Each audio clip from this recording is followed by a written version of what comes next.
시행해보도록. 오늘 그 학술위원이신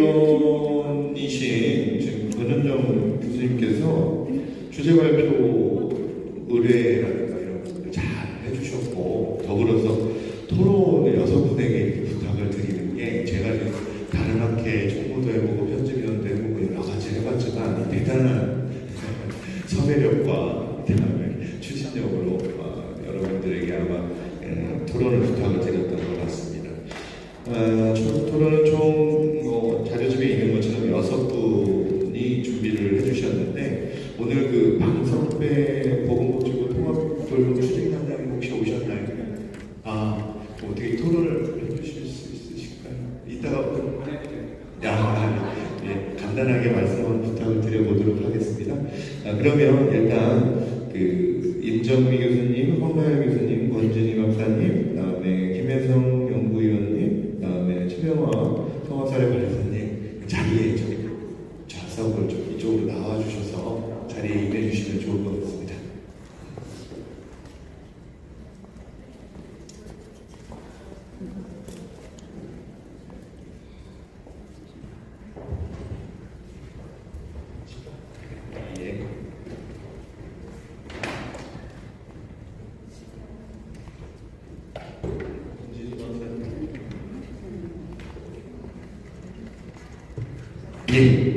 이제 본격적인 토론. 단장님 자리해 주셨네. 그러면 본격적으로 저희 그 2023년 한국통합사례관리학회春季학술대회 기획주제, 주제 발표에 대한 종합 토론을 시작하도록 하겠습니다. 먼저 한 분 한 분을 개별적으로 소개를 하고 토론을 듣고 이런 형태로 진행을 해보도록 할게요. 먼저 토론 첫 번째를 순서를 맡아주신 학계를 아마 대표해서 교수님을 섭외하지 않았나 하는 생각을 해봅니다. 경상국립대학교 임정미 교수님께서 토론을 좀 해주시겠습니다. 인사 간단히 부탁드리고 해주십시오. 저는 경상대학교 사회복지학과의 임정미라고 합니다.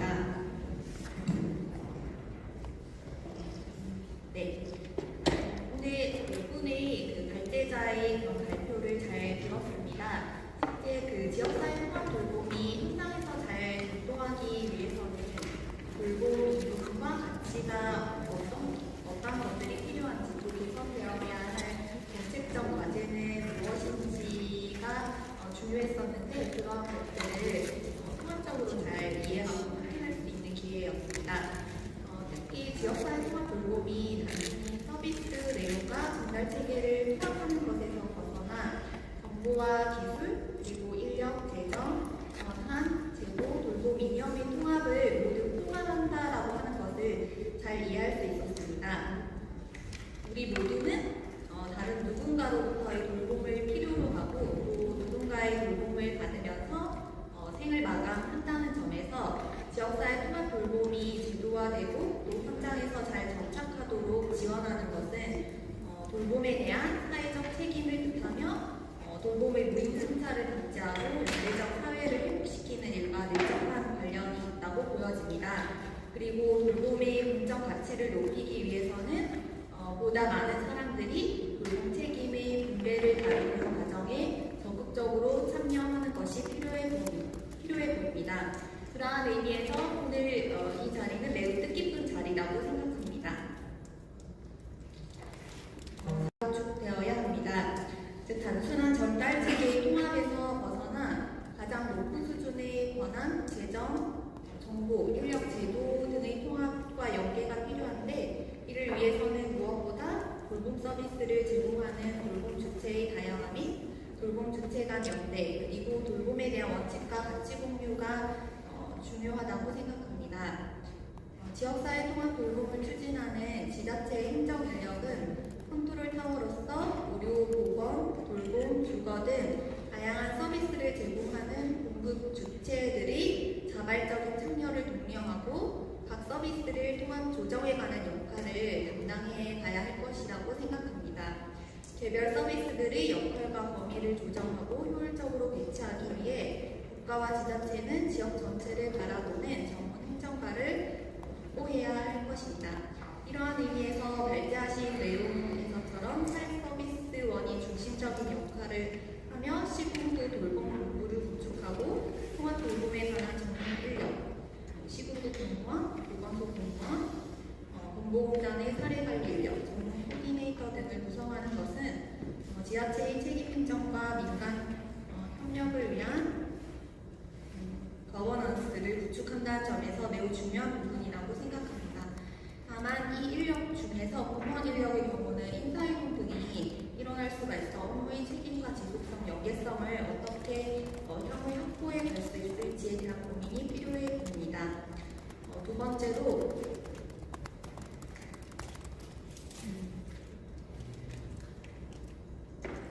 사회적 돌봄을 지역 단위에서 제공하기 위해서는 해당 업무를 책임있게 수행할 수 있는 인적 자본, 즉 맨파워의 확보가 불가피하다고 생각합니다.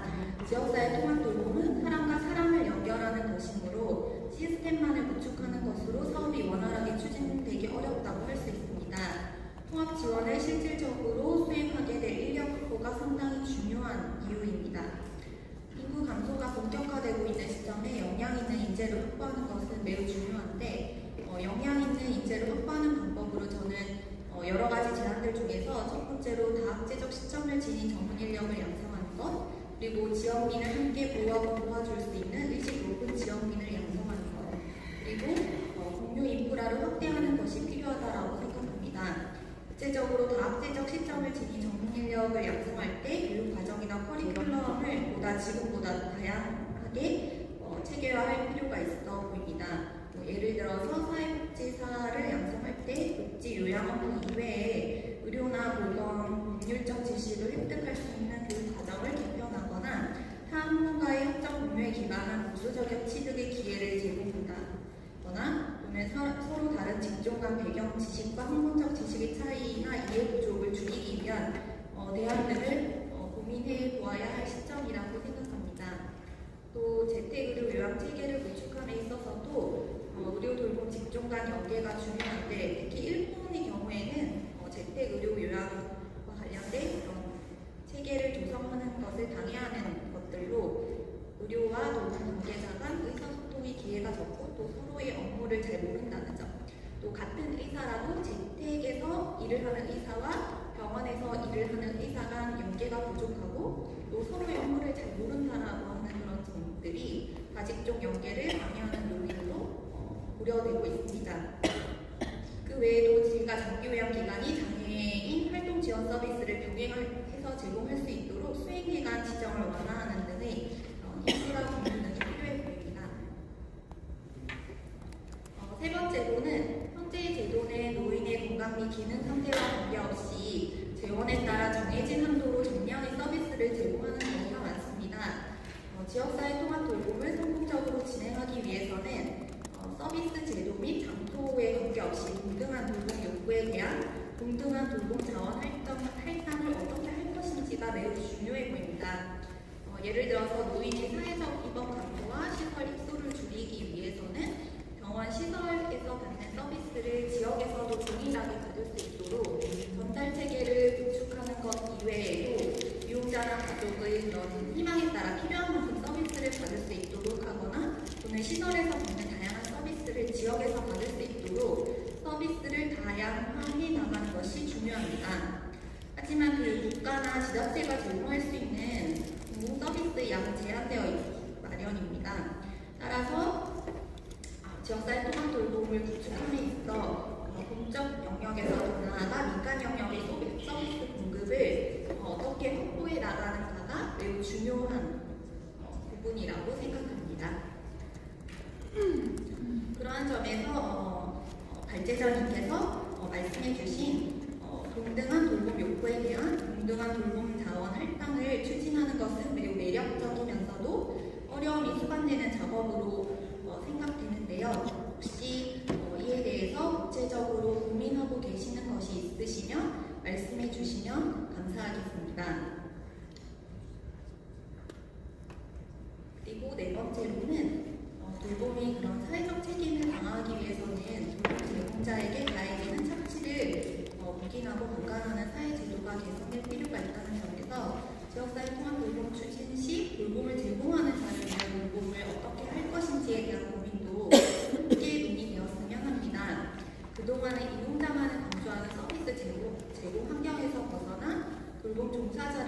서비스 제공 환경은 어떻게 개편될 필요가 있는지, 지역사회 통합 돌봄의 이런 사람 중심 돌봄이 정착되기 위해서는 이용자뿐만 아니라 종사자 돌봄을 지원하는 촘촘한 정책 설계가 필요하다고 생각합니다.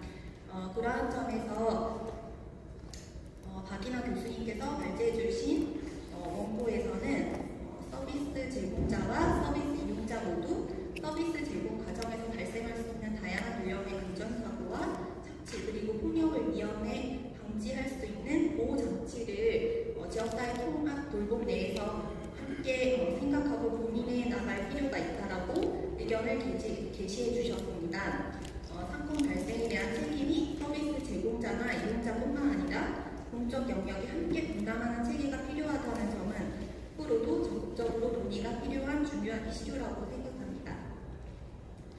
마지막에 발제자님께서 제언해 주신 케어리즘에 기반한 재택의료센터 평가 지표에 관한 부분인데요. 혹시 이 평가 지표를 어떻게 만들 것인지 혹시 구상하고 계시는 것이 있으시다면 말씀해 주시면은 감사하겠습니다. 왜냐하면 말씀해 주신 케어리즘에 근거한 돌봄의 여러 4단계, 5단계 그런 과정들이 평가 지표를 구성함에 있어서 굉장히 중요한 힌트가 될 수 있을 거라고 생각을 했기 때문입니다. 이상입니다.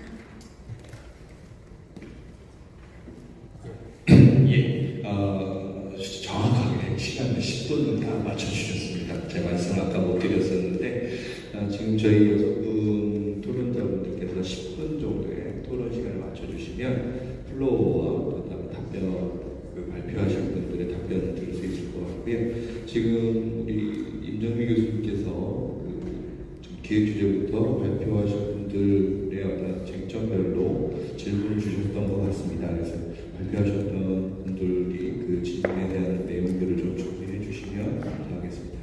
다음은 우리 황라의 신한대학교 교수님께서 토론을 맡아주시겠습니다. 안녕하세요. 저는 신한대학교 간호학과의 황라입니다. 귀한 자리에 이렇게 토론의 기회를 주셔서 감사합니다. 초고령 사회를 직면해서 노인 의료비, 전교양 급여비랑 관련된 여러 가지 이런 해결돼야 될 과제들이 있는데요. 이런 서비스 제공 체계를 정착해야 되는 중요한 이 시점에 국외 통합 돌봄 사례를 통한 시사성 조출, 그다음에 2018년부터 진행되고 있는 지역 통합 돌봄 사업의 성과, 그리고 개선 방안에 대한 부분들, 이와 관련된 법 조례 제정, 그리고 2022년 12월부터 시작된 재택의료 시범사업과 관련돼서 개선 방안에 대한 과제들, 이런 부분들을 전문적인 의견을 가지고 심도 깊게 잘 정리해 주셨다는 생각이 듭니다. 의견문에 전반적으로 다 동의를 하고요. 본 토론자는 발표 내용 중에서 조금 더 이제 보완하고 싶은 내용들 중심으로 몇 가지 말씀드리겠습니다. 먼저 이렇게 이제 노인 인구가 증가됨에 따라서 의료와 요양에 대한 요금이 너무 기하급수적으로 이제 늘어날 거라고 예측이 되고 있는데요. 발표해 주신 내용들에서도 이제 제시해 주셨지만 결국에는 이런 필요에 따라서 어떻게 잘 정적 서비스를 제공할 것인가가 관건이라는 생각이 드는데요.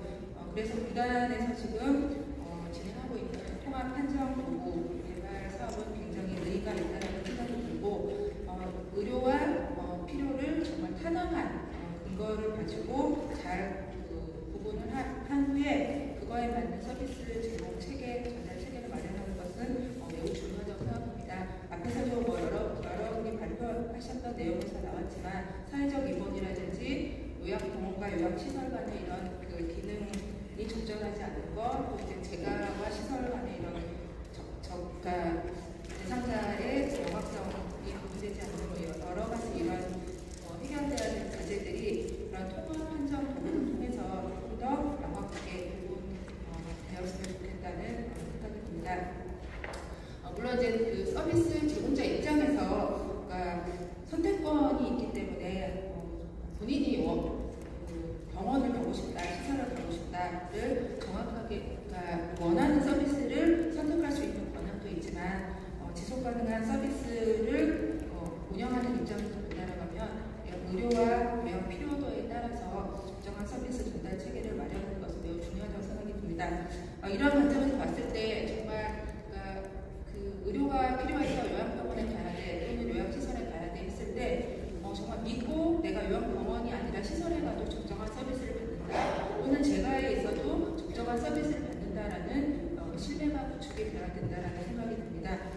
그러한 측면에서 조금 더 재가 서비스는 강화가 돼야 된다라는 생각이 들고요.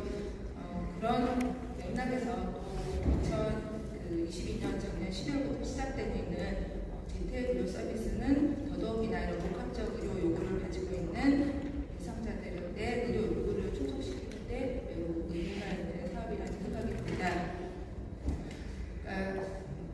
이러한 의료 요양과 관련되어서 재택의료가 이제 시범사업을 통해서 정착화되기 위해서는 이제 초기 시범사업이니까 여러 가지 해결 과제들이 있어야 되는데요.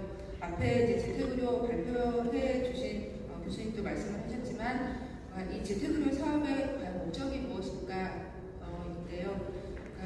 사후 처방이다, 예방적 관점이다. 목적이 굉장히 분명해야 될 것 같거든요. 다른 어떤 사업보다 재택의료는 사실 의사가 한번 갔을 때 거의 10만 원이 넘는 고가의 의료 서비스인데 이걸 과연 예방적인 차원에서 의사가 어느 정도로 가져야 될까 이런 부분들에 대한 고민이 필요하다는 생각이 듭니다.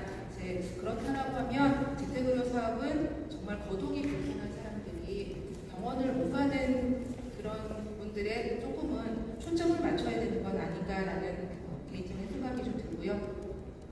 그러니까 목적이 무엇이냐에 따라서 아까 말씀하셨던 평가랑 관련된 부분들도 결정이 될 수 있다는 생각이 듭니다. 그래서 거동 불편한 사람들이 안심하고 정말 죽을 때까지 저희가 에이징 플레이스를 얘기하는 정말 죽음을 맞이할 수 있을 때까지 임종 서비스까지 이런 법이 확대가 되어야 될 것 같다는 생각이 들고요. 그러한 의료 서비스가 재가해서 의료 서비스가 확대되기 위해서는 또한 법이 의료법이라든지 이런 법에서 정하고 있는 의료 서비스의 범위 이런 부분들도 개정이 필요하다는 생각이 듭니다. 그러니까 이제 현재 재택의료 서비스 안에서 사회복지사의 역할 부분을 이제 말씀을 주셨는데요. 그러니까 사실은 이제 1차 의료 단위에서 지금 만성질환 사업이라든지 또 이제 장기요양에서도 재가 서비스를 확대하기 위해서 통합 재가 사업이라든지 이런 여러 가지 시범 사업들을 기반에 굉장히 많이 진행을 해왔는데요. 결국에는 인력을 확보해서 사업이 제대로 굴러가지 않는 모습들을 저희가 많이 경험한 것이 사실이거든요. 그런 측면에서 봤을 때 과연 민간 재택의료, 의원급 의료기관에서 간호사도 구하고 사회복지사도 구하고 의사를 가지고 또 특히나 지금 현재 법으로라고 하면 처치를 하기 위해서는 가정전문 간호사를 구하고 과연 이 사업이 정착이 될 수 있을까 이런 생각이 좀 들어서요. 그렇다라고 하면 이런 인력들을 앞으로 어떻게 조금 더 효율적으로 활용을 할 수 있을까? 정말 그 인력을 다 정규 인력으로 기관에서 모두 다 고용을 해야 되는 부분일까? 이런 부분들에 대한 고민이 좀 필요하다는 생각이 듭니다. 저희가 이제 학교에 계시는 분들도 여기 꽤 계실 텐데요. 지금 현재 MZ 세대들은 꼭 직장을 정규직을 가져야 된다라는 생각들을 가지고 있지도 않은 것 같아요. 저희 학교 때는 그런지 모르겠는데 그런 측면에서 본다라고 하면 이런 고용에 조금 유연한 이런 부분들도 조금 고민을 해봐야 되지 않을까라는 생각이 듭니다. 다음은 이제 다학제 팀 구성인데요. 사실은 다학제 통합 구성이 멋있는 건 아닐 것 같습니다. 이런 이제 다학제 팀을 현재 여러 사업들에서 구성을 해서 운영을 하고 있는 걸로 알고 있는데요. 보통 이제 저는 이제 보건소에서 저희 전문건강관리 사업을 보면 간호사, 사회복지사, 영양사, 물리치료사, 노동처방사 이렇게 이제 구성을 해서 방문을 가서 대상자를 만나고 다학제 이런 회의들을 하는데요.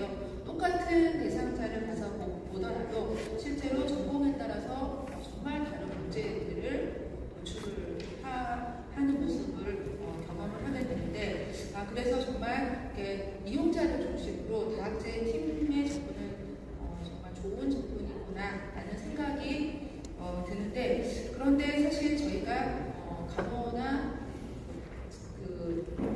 앞에 교수님도 말씀하셨지만 학부 교육 과정에서 학생들이 얼마나 이렇게 팀 접근에 대한 준비가 되어 있는가라는 부분은 조금 고민을 해볼 부분이라는 생각이 듭니다. 현장도 어떨지 잘 모르겠지만 사실은 이제 이런 다학제 회의를 한다라고 교육을 한다라고 하더라도 사회복지에서 따로 교육을 하고 간호에서 따로 교육을 하고 이렇게 교육이 이루어지고 있는 것 같아서요. 이런 다학제 팀을 조금 더 이루어서 공동의 목표를 정하고 서로 간의 역할과 책임을 공유하고 이런 좀 연습이 더 필요하다는 생각이 듭니다. 이런 교육이 그러니까 말은 통합 사례 관리라고 하지만 전문 인력별로 교육이 이루어지고 있는 현재의 모습들을 저희가 조금 돌아보면서 그러니까 준비 과정에서부터 통합적 교육이 필요하다는 생각이 듭니다. 다음으로 말씀드리고 싶은 내용은 그러니까 통합 사업이 그러니까 커뮤니티 케어가 2018년에 이제 이렇게 발표가 되고 꽤나 이제 뭐 여러 가지 사업들이 진행이 되고 특히나 이제 제가 여러 가지 사업들이 진행이 되면서 열심히 쫓아간다라고 쫓아가고 있음에도 불구하고 오늘 발표 내용을 들어보니 이런 것도 하고 있었어 이런 게 있더라고요. 그래서 잠깐 이제 이런 아까 서동민 교수님이 발표하셨던 거 좋은 사례라고 하는 일부 지자체의 홈페이지에 들어가서 이렇게 좀 보게 되었거든요. 그 토론문을 준비하면서. 그런데 그러니까 결국에는 사업들도 각각 사업별로 이렇게 홈페이지에 제시가 되어 있더라고요. 그러면 저희가 이렇게 많은 이용자 중심이라고 하면서 제가 그냥 저희가 제공자나 학자 이런 입장이 아니라 이용자가 그 홈페이지에 들어가서 봤을 때 정말 사업이 통합적으로 이루어지고 있다는 게 느껴질까 이런 고민이 좀 되었습니다. 그래서 정말 저희가 우리나라에서는 사실은 그렇게 이루어지고 있지 않는데 외국에서는 이렇게 통합 사례를 할 때도 예를 들면 가족도 통합 사례 회의를 하는데 사회복지는 잘 하고 계신지 모르겠는데 여하튼 가족도 그 통합 사례 회의에 같이 인볼브가 돼서 같이 어떤 목표를 정하거나 나갈 방향에 대해서 서로 공유하는 이런 일을 하고 있는데 저희가 어떤 이런 제가 통합 전반적인 이런 사례 이런 통합 사업에 대해서 논의를 함에 있어서 얼마나 이용자를 포함하고 있는가 이런 부분들에 대해서 조금 고민이 필요하다는 생각이 들었습니다. 그러니까 저희가 이렇게 그럼에도 불구하고 2018년부터 꽤나 많은 진전들이 이루어졌는데요. 이런 것들을 또 얼마나 이용자들이 국민의 입장에서 얼마나 알고 있을까 이런 생각들이 좀 들었습니다. 그래서 저희가 이제 말로만 이용자가 아니라 이런 논의의 장에도 이용자를 좀 포함하고 또 저희가 이렇게 논의하고 있는 것들을 이용자에게 조금 더 홍보해 나가고 이런 것들도 필요하다라는 생각이 들었습니다. 마지막으로 이런 저희가 2018년부터 여러 지자체에서 또는 공단이나 국가단위에서 시범사업들이 정말 많이 이루어지고 있는데요. 이런 사업들이 성공적인 성과도 있는 것 같고요. 또 이런 사업들에서 해결해야 될 과제들도 많이 도출이 되고 있는 것 같습니다. 이런 시행착오를 통해서 실패가 그냥 실패의 경험이 아니라 또 다른 어떤 성공의 하나의 발판이 되기 위한 어떤 저희가 조금 더 이렇게 점검하고 또 한번 숨고르기를 해야 되는 시점이 지금의 시점이라는 생각이 듭니다. 이런 지역 통합 돌봄에 대한 국가적인 관심이 조금 더 이렇게 필요하다는 생각이 들고요. 무엇보다도 앞서 말씀드린 것처럼 전문 인력 간의 이런 협력의 과정에 대한 준비가 이용자를 중심으로 이렇게 되면서 통합 서비스가 조금 더 정착되기를 바라는 것 같습니다. 이상입니다. 예, 감사합니다. 여러 가지 말씀을 주셨고 거동불편한 중심, 대상자 중심, 법적 정비, 인력 부족에 대한 부분, 그다음에 앞으로의 홍보라든가, 그다음에 협력에 대한 준비 사항을 말씀해 주셨던 것 같습니다. 그 발표하신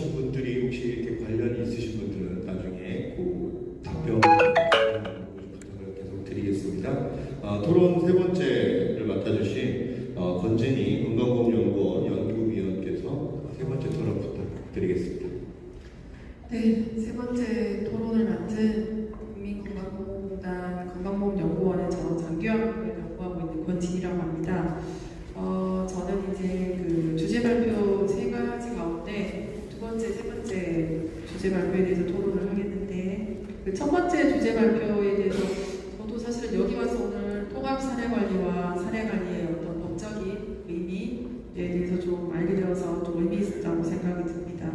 그리고 이제 두 번째 그 소정민 교수님 발표 내용에서 보면 의료와 요양에 대한 연계 부분을 상당히 중요하게 했고, 또 이제 작년에 저희 공단에서 연구 용역을 한 그 결과를 중심으로 해서 말씀을 해주셨는데, 이 의료와 요양에 대한 연계 부분에 대해서는 장기 요양 측면에서도 상당히 중요한 이슈로 저희가 보고 있습니다. 우리가 그 노인창년보험법 안에서도 장기 요양 급여를 제공함에 있어서 꼭 지켜야 되는 기본 원칙이 한 4가지가 있어요. 그거는 뭐 잔존 능력에 맞춰서 자립을 유지할 수 있게 해라. 그다음에 시설보다는 재가급여를 우선으로 제공을 해라. 그다음에 그들이 가지는 욕구나 선택권을 좀 보장을 해라. 그리고 네 번째가 요양을 제공을 함에 있어서 필요한 의료 서비스를 적절하게 연계를 해라. 그런 지침들이 이제 나와 있습니다. 그래서 이거를 급여를 제공을 함에 있어서 의료와 요양을 적절히 연계를 하기 위해서 그동안 공단에서는 사실 제도 안에서도 많은 노력을 해왔습니다. 통합재가 서비스도 있었고, 그 다음에 뒤쪽에 지금 세 번째 발표하셨던 재택의료센터도 결국은 의료와 요양을 적절히 연계하는 하나의 시범사업이고 하나의 시도라고 볼 수가 있습니다. 그리고 최근에는 다 아시고 계시는지 모르겠지만, 최근에는 사실은 돌봄이 필요한 그 시점에 공통된 통합 그 욕구를 가지고 의료와 요양 그리고 지역사회 돌봄에 대한 욕구를 판정을 해서 적절하게 서비스를 연계시키고자 하는 시범사업, 그런 것도 지금 진행이 되고 있는 거죠. 지금 현재 이제 1차 시범사업이 진행이 되고, 그것이 끝나면 이제 또 수족 보완해서 2차 시범사업 모형을 개발하는 것도 지금 계획이 되어 있는 상황입니다. 그만큼 의료와 요양이 중요하고 필요하다는 그런 필요성을 모두 다 공감을 하고 있기 때문에 제도 안에서도 많이 노력을 하고 있다는 걸 이제 말씀을 드리겠습니다.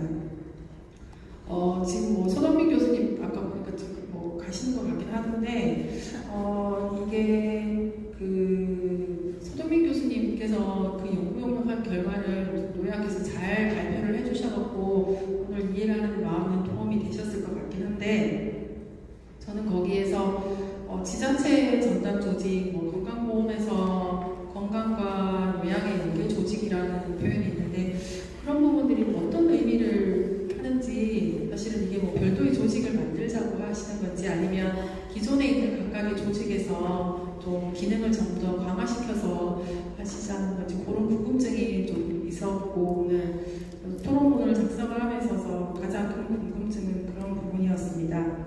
향후에 이제 노인 입장에서 봤을 때는 우리가 계속 그 노인 실태조사나 이런 거 하고 나면 꼭 그 보도자료가 나올 때 신노년층 등장, 그러면 기존의 노인과 다른 새로운 노인 세대가 등장한다라고 하는데, 그들의 특성이 욕구가 다양하고 그 다음에 개별화된 욕구를 가지고 있고 뭐 그런 부분입니다. 그래서 그거는 사실은 저도 장교양을 좀 연구를 하고 있지만, 하나의 제도 안에서 그 다양한 욕구를 다 충족시킬 수는 없다고 생각이 듭니다.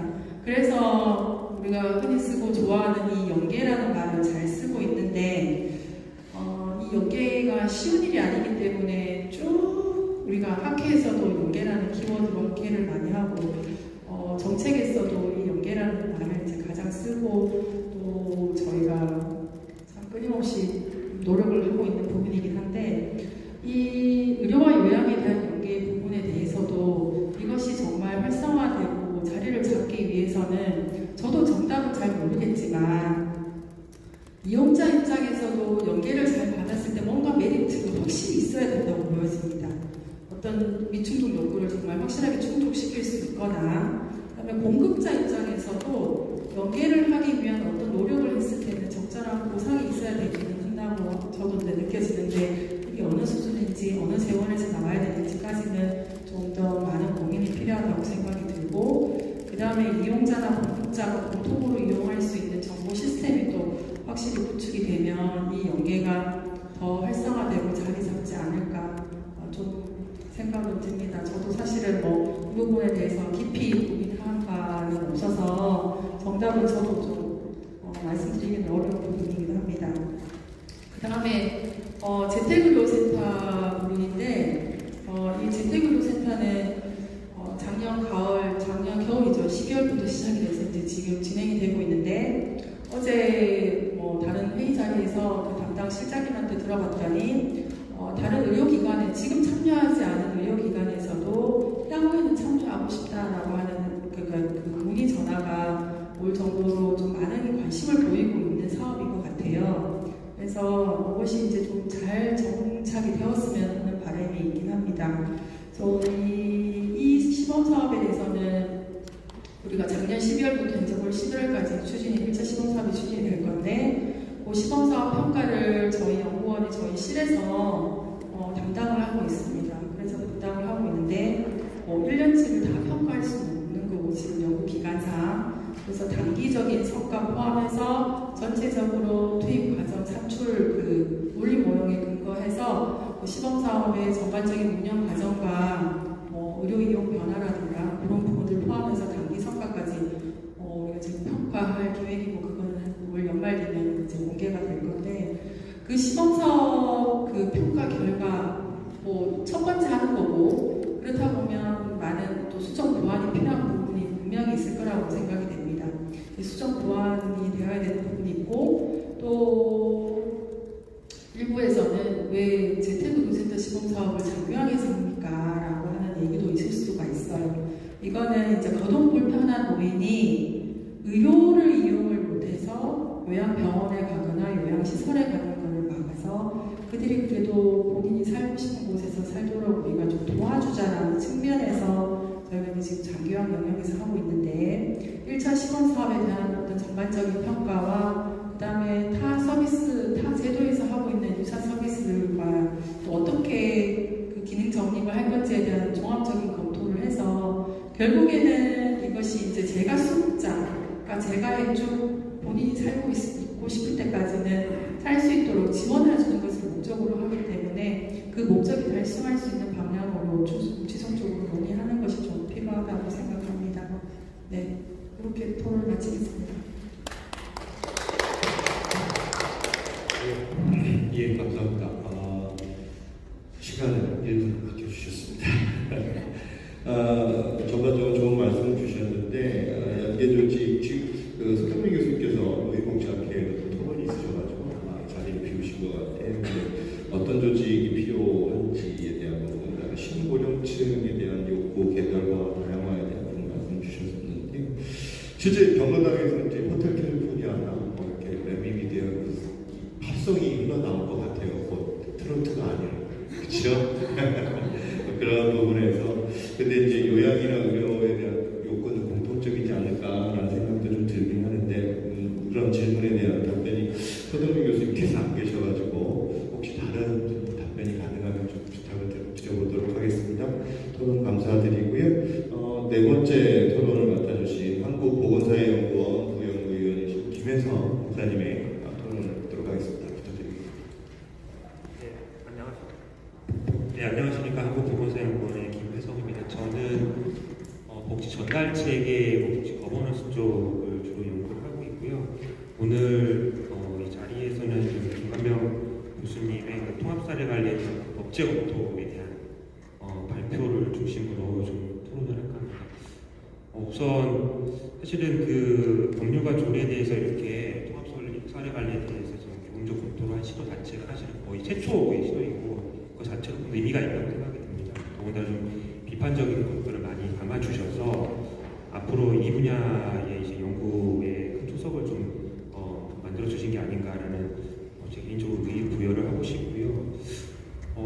발표자 교수님께서는 주로 이제 법률과 조례의 수직적 관계에 초점을 맞춰서 비교 분석을 해주셨는데, 제가 이거를 교수님 글을 쭉 보다 보니까 전반적으로 느꼈던 건, 우리 지금 사용자 급여법에서 이 통사와 관련된 규정들이 너무 허술한 게 아닐까. 예, 그래서 좀 손을 봐야 되겠다 이런 생각이 들었습니다. 사실은 복지부에서는 법을 개정하기보다는 그동안 계속 잘 아시겠지만 희망복지 지원단 업무한테 지침을 개정하는 지침을 계속 번이 되긴 했습니다.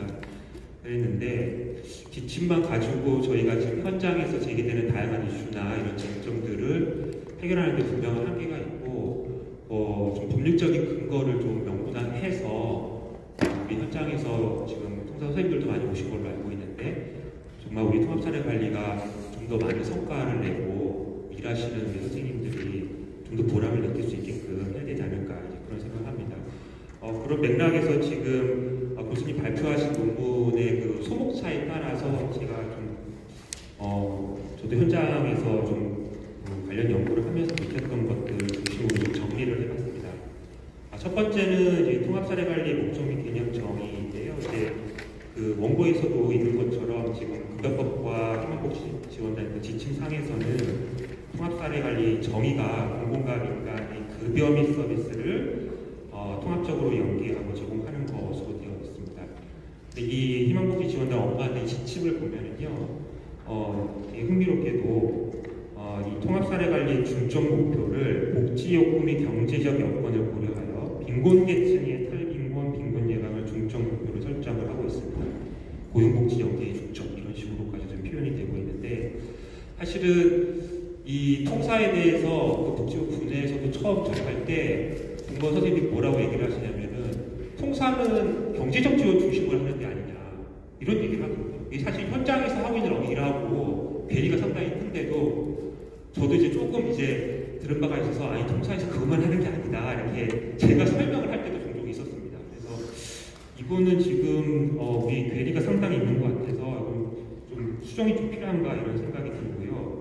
또 좀 급여법과 비춰봤을 때도 이제 지원 대상자의 사회보장 수준을 높이기 위한 게 이제 통합사례관리 목적이라고 이제 규정이 되어 있는데 여기에 비춰봤을 때 지나치게 좀 협소한 규정이 아닌가 이런 생각이 듭니다. 아무튼 사회보장 급여법상에서 이 통사의 목적이나 개념에 대해서 한번 좀 근본적인 검토가 필요하다라는 생각을 했습니다. 두 번째는 이 통합사례관리에 대한 국가 및 지자체의 책무인데 그 교수님께서 발표하실 때도 언급을 하셨지만은 지금 일단 예산에 관련된 사항이 없어요. 그래서 이 부분은 좀 반드시 근거조항을 넣어서 좀 해결해야 될 부분인 것 같고 저는 어쨌든 이제 복지부하고 일을 많이 하다 보니까 작년에도 지금 저도 얘기를 좀 들은 게 있었는데 그때도 여러 가지 좀 나름대로 욕심이 있었는데 결국에는 연장별로 수당 증액은 되셨죠? 예산? 예? 결국에 안 된다는 거죠. 예, 그게 정말로 저희 동사 선생님들의 처우 개선에서 여러 가지가 있습니다만은 제가 볼 때는 가장 우선순위가 더 중요한 건 고용상의 지위부터 여러 가지가 있는데 가장 최소한의 조치였다고 저는 생각하는데 그마저도 지금 인력적 예산 지원이 안 됐고 그거를 나름대로 노력을 한 건 알고 있는데 결국에 통과가 안 됐나 보네요. 네. 그래서 그런 것부터 시작해서 지금 현재 통합사례관리 책무 내용의 근거 항목들을 보면 효과성이나 체계성 측면에서 좀 더 검토할 내용들이 많은 것 같습니다. 대표적으로 지금 사례관리 종결 이후에 사회관리 관계 지원 책임 미비하다는 것도 계속 제기가 되고 있는 상황인데 이런 부분도 안 되고 있고 어쨌든 지금 희망복지 지원단 지침상에 있는 부분들을 좀 사회보장급여법으로 좀 이렇게 올려서 좀 더 근거조항을 좀 더 강하게 제정할 필요가 있다 이런 생각이 들고 사실은 복지부에서도 이를테면은 인력 증원도 그동안에 전혀 검토나 고민이 없었던 건 아니고 제가 알기로도 한 2차례 정도도 인력 증원 추계를 좀 해서 현재 이제 뒤에도 말씀드리겠습니다만은 증원 소요 인력을 산출하는 연구도 진행을 했었고 그랬습니다. 근데 그런 것들이 지금 안 되고 있는데요. 특히 이제 교수님 말씀하신 것처럼 현재 관련된 조항들이 많은 것들이 임의 조항입니다. 그래서 할 수 있다 이런 식으로 임의 조항으로 되어 있는데 기지부하고 논의할 때 임의 조항은 사실은 거의 아무런 의미가 없습니다. 네. 그래서 노력 조항 최소한 노력 조항 혹은 이제 강의 규정 형태로 규정이 돼야 될 거라고 생각이 들고 이런 부분들은 우리 학회에서 좀 목소리를 좀 내주셔야 되는 부분이 아닌가 이런 생각이 들고요. 그 세 번째로 통합사례관리 적용 범위 및 지원 대상에서 지금 중첩사업 대상이 지침상에서는 탈일본 자활지원 가능기구, 차상위 대공가구, 그리고 지자체 복지사업지대 조사를 통해서 보는데 위기가구로 한정이 되어 있는데 교수님 말씀처럼 이건 좀 지나치게 지원 대상을 축소했다. 네, 저도 전적으로 동의를 하고요. 이것들은 좀 더 폭넓게 규정할 필요가 있을 것 같습니다.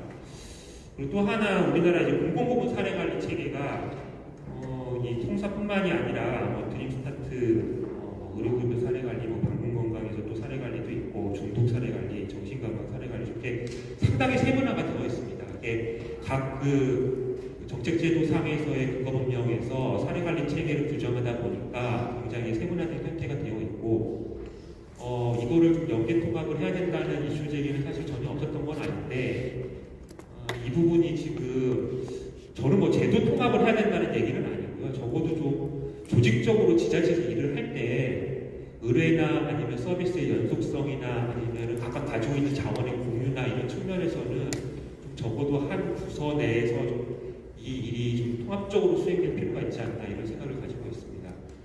시작은 제 생각에는 통합사례관리하고 드림스타트하고 의료급여 사례관리 정도를 먼저 부분적으로 좀 같이 해볼 수 있지 않나 그런 생각이 들고요. 이런 측면에서 좀 이 논의도 좀 더 본격적으로 할 필요가 있겠다 이런 좀 제안을 좀 드리고 싶습니다. 궁금한 거는 지금 혹시 현장에 계시는 우리 통합을 활용하는 선생님들께서 연계협력해서 좀 지침이 한 3년 전부터 만들어져서 진행이 되고 있는데 회의는 이제 하게 됐다라고 알고 있어요. 이게 통합사례관리 회의는 되고 있는데 어느 정도 잘 되고 있는지 사실 저도 좀 개인적으로 궁금을 해서 토론하시면서 좀 이런 것들도 좀 말씀해 주셨으면 좋겠고요. 네 번째는 이 통합사례관리의 지원 내용인데 계속 제기되고 있는 부분은 공공자원의 지원은 빈약하고 지나치게 민간자원에 의존하고 있다 이런 부분인 것 같습니다. 저도 차례 기회가 있어서 통합 선임급 통사 선생님들께 소위 말하는 비충족 요구가 뭐가 있냐라고 이제 여쭤볼 기회가 있었는데 한 3가지 정도 말씀하시더라고요. 첫 번째가 굉장히 긴급위기가 필요한 경우에 단기간에 현금성 지원이 필요한 가구들이 있는데 현재 있는 제도의 그 작용 요건에서 충족을 못해서 혹은 아슬아슬하게 이제 충족을 못해서 경제 지원이나 이런 걸 못하고 있다는 얘기들을 말씀을 많이 하셨고 주거 지원도 많이 좀 얘기를 하신 것 같습니다. 주거 지원도 없다는 부분들 그리고 또 하나가 그 보호 조치를 위해서 이제 단기간에 이제 보호 시설에 입소해야 될 필요가 있는데 입소가 좀 꽉 차가지고 한 달이나 먹고 이제 7개월 뭐 3달까지 알고 있는데 필요가 다 차가지고 그 찾는데 너무 어려움이 있다는 말씀을 해주셨거든요. 아마 이거 말고도 굉장히 공공 차원에서 지원해야 될 그런 부분들 급여나 서비스들이 굉장히 많은 것 같습니다. 근데 제가 4년 전 시점이긴 합니다만 놀랍게도 여기에 대해서 지자체에서 별로 관심이 없었던 것 같아요. 이거는 기초가 됐든 광역이 됐든 중앙이 됐든 비충족 요구는 사회복지 사업을 만들어서 그것을 지원을 해서 해야 된다고 저는 생각하는데 큰 틀에서 보면은 이제 공사례관리에서 제기되는 이런 비충족 요구 그에 필요한 그런 지원들이 복지 사업화로 연결이 안 되는 그런 좀 단절의 문제가 있었던 것 같습니다. 시간이 이제 거의 다가오고 있어서 짧게 말씀드리면 통합사례관리사 배치와 사회복지 담당 공무원 사례 공무는 이게 지금 12년에 928명이었는데 2022년 기준으로 지금 978명이 지금 배치되어 있는데 인력 증원을 정말 꼭 필요하고 이 부분은 지금 사회보장급여법에 좀 명시할 필요가 있을 것 같고요.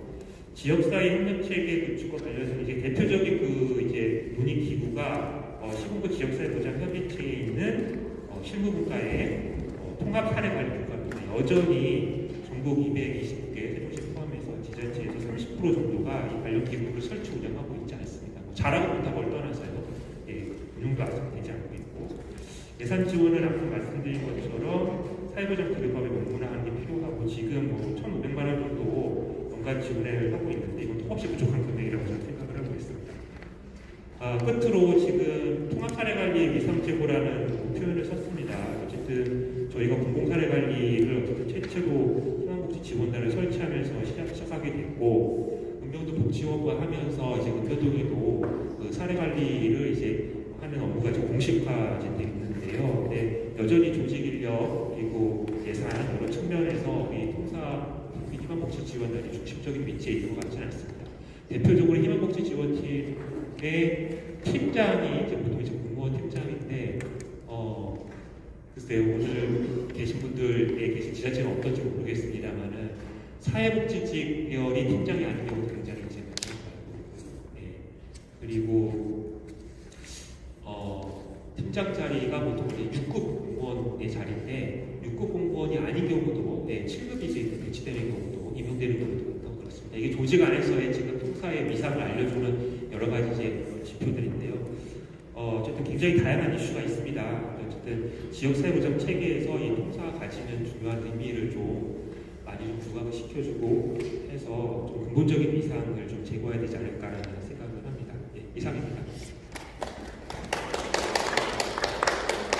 네, 김혜성 목사님 감사드립니다.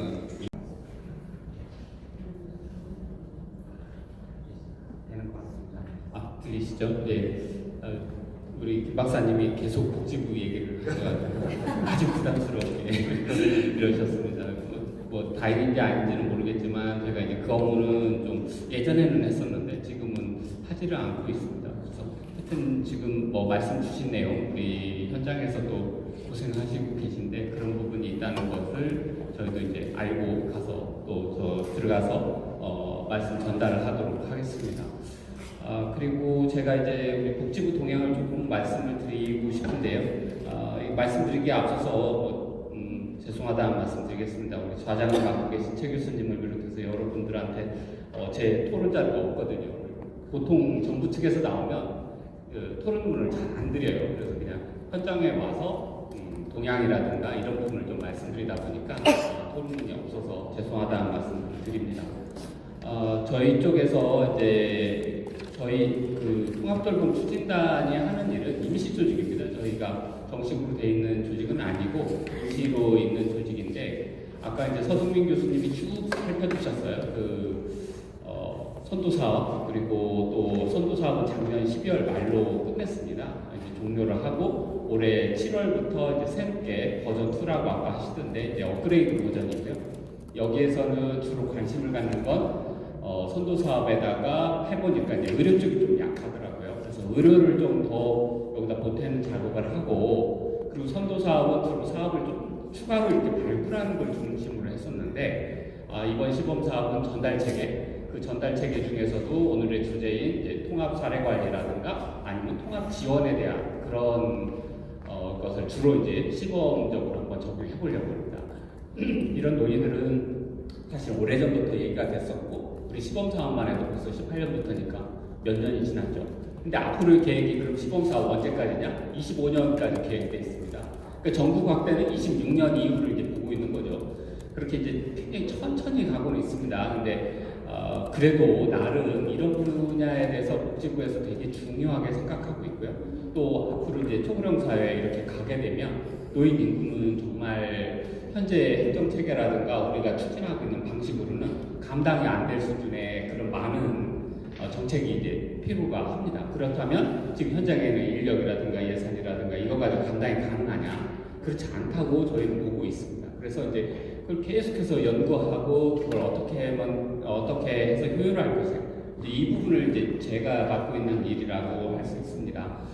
그래서 뭐 이제 선도사 그리고 이제 뭐 제가 잠시 행안부에도 나가서 아까 이제 화성춘천 선도 시범 사업을 했었습니다. 전달 체계 사업이어서 우리가 이제 희망복지 지원단 뭐 이런 그 찾아가는 복지 서비스 팀, 착복팀, 맞춤형 뭐 돌봄팀, 또 뭐 서울 같은 건 차동팀이라고 하죠.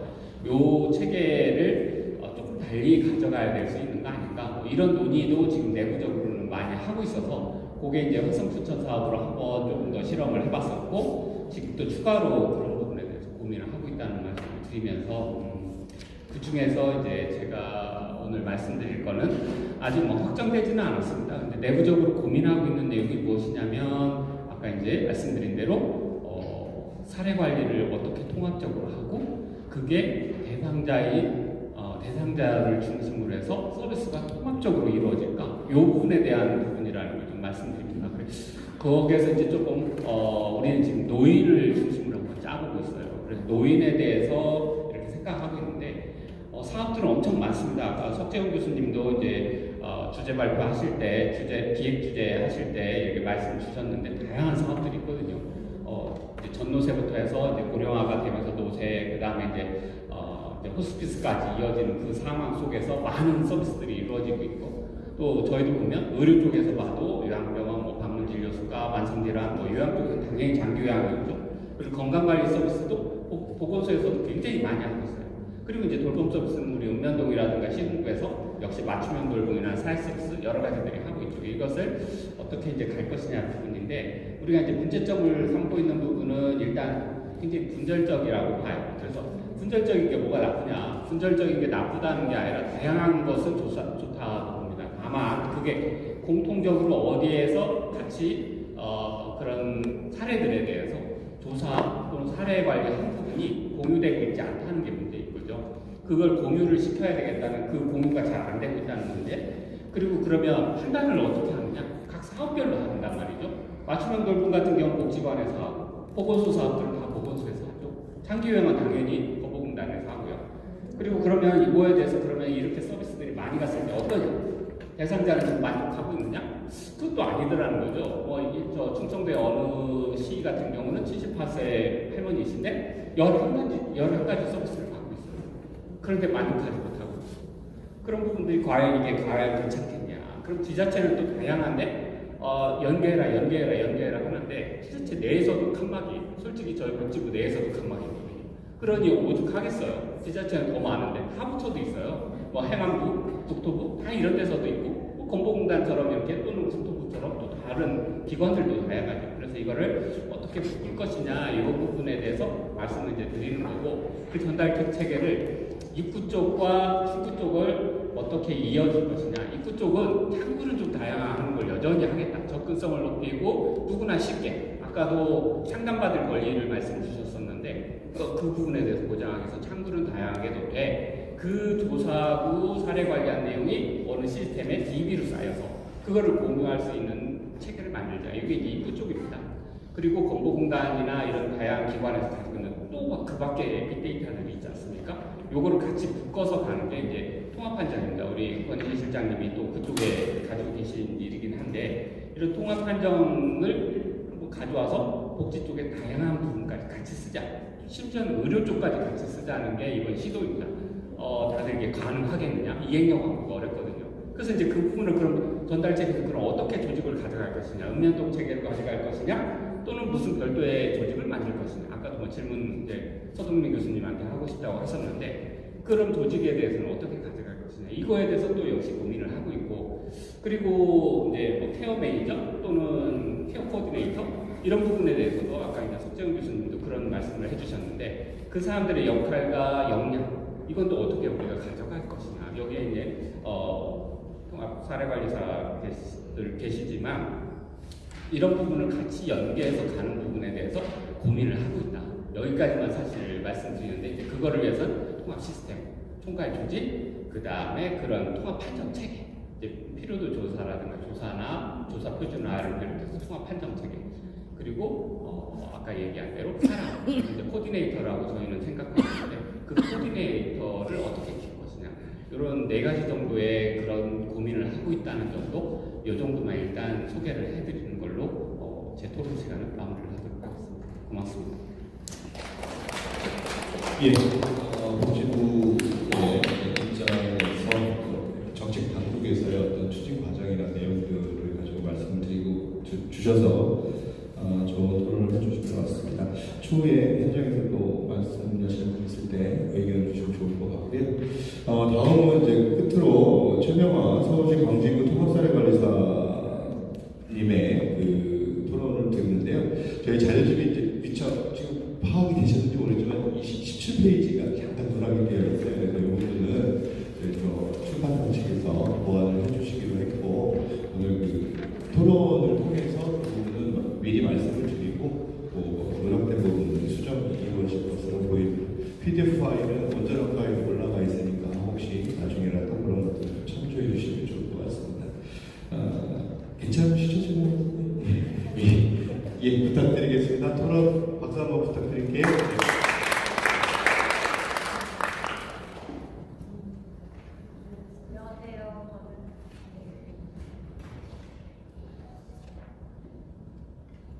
안녕하세요. 저는 광진구 통합사례관리사고요. 이 학회에 사실은 저희 통합사례관리사분들이 많이 오시고 처음 참석합니다. 그래서 일단 좀 기대가 많았고요. 기대만큼 제가 성과를 가져가야 될지는 잘 모르겠지만 어쨌든 새로운 경험을 하게 됐고요. 저희들이 지금 통합사례관리가 시작한 지가 14년이 넘었습니다. 그래서 혹시 통합사례관리나 통합사례관리사가 있다라는 사실을 오늘 이 학회로 알게 되셨다면 각 지자체 978명이 있다고 아까 김광병 교수님께서 정확하게 말씀해 주셨는데요. 있습니다. 현재. 그리고 통합사례관리사들이 하는 일이 제가 이제 오늘 이 프로그램을 아침부터 끝까지 들으면서 느꼈던 건 딱 하나예요.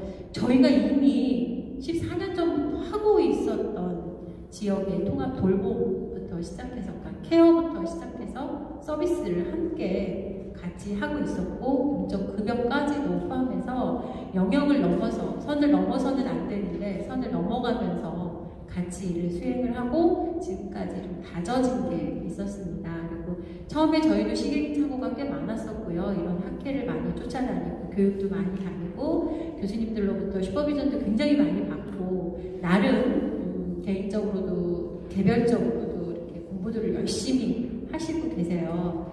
그러다 보니까 이제 이 수준의 급이 때로는 교수님 이상으로도 가는 분들이 계시고요. 왜냐하면은 교수님들이나 혹은 여기 사회복지 기관에 계시는 분들이 공공에 대한 경험을 못 하셨을 거라고 저는 생각을 합니다. 그래서 지침을 보셔도 그렇고 지침 안에서의 어떤 일들 그런 것들은 정말 아까 교수님이 말씀하셨지만 법적이에요. 법적은 다들 보면 그거를 규정화되고 지켜야 되고 이렇게 생각을 하시는데 현장을 경험하시지 않았기 때문에 저희들에게 슈퍼비전을 주거나 혹은 이런 지식을 주실 적에 굉장히 거부감이 많습니다. 그래서 그런 부분들이 조금 그 학습 교육 뭐 이런 것들이 좀 함께해서 공공의 통합사례관리가 어떤 건지 또 그 직무를 수행하고 있는 통합사례관리사가 어떻게 일을 하고 있는지는 모셔도 좋을 것 같고요. 또 오늘 이야기를 하면 사실 짧을 것 같아서 더 말씀을 못 드리겠고 이제 앞서서 설명해 주셨던 통합사례관리에 대한 어떤 용어부터 시작해서 너무 설명을 잘 해주셨고 그 김광병 교수님께서 말씀하실 때는 사실 귀가 쫑긋했어요. 아 우리가 이렇게 알고 있었던 부분들을 다시 한번 짚어주시기도 하고 몰랐던 부분도 다시 한번 이렇게 조례 같은 거를 제정을 해서 각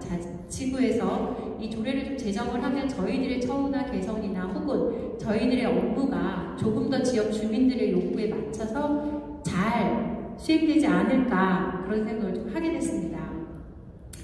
서론이 너무 길었고요. 제가 5번하고 6번에 대한 부분을 토론문을 받았는데 사실 5번은 지역사회 통합 돌봄과 통합사례 관리인데요. 지역사회 통합 돌봄은 이미 성세훈 교수님이나 앞에 계신 모든 분들께서 너무 잘 발표를 해주셨고 제가 딱 그 정리를 할 수는 없지만 제 개인적으로 생각할 때는 지역사회 통합 돌봄이나 통합사례 관리에 대한 비전과 과제가 결과적으로는 사람 중심이라는 그 사회적 정책 실현을 위한 패러다임의 어떤 변화가 필요한 시점이라고 생각하고요. 저는 그렇게 해석을 했습니다. 그래서 앞에서 해주신 지역사회 통합 돌봄에 대한 부분은 제가 토론자라기보다는 오히려 지식을 좀 더 많이 가져갔다라고 말씀을 드리고 싶고요. 지역사회 통합 돌봄은 또 우리 보건복지부에서 나오신 말씀을 못 드리겠지만 오셔서 이렇게 설명을 다 해주셨는데 책자에 제가 그 선도 사업부터 시작해서 로드맵을 정확하게 그림까지 해서 보내드렸고요. 이제 말씀하신 대로 2018년도부터 진행을 해서 1차 종료가 됐습니다.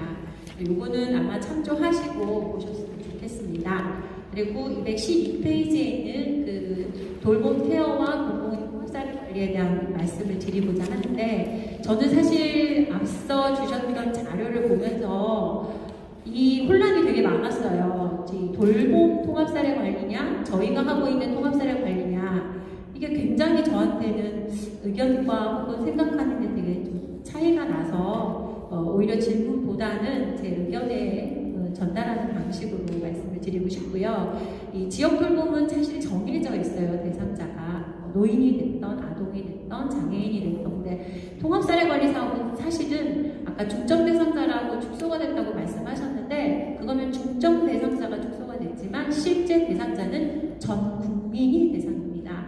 소득 기준도 없이 보편적으로 저희가 대상자가 들어오면 저희들이 위기나 위기도를 조사해서 대상자로 끌어들이기 때문에 실제 보편적으로 공공에서 할 수 있고요.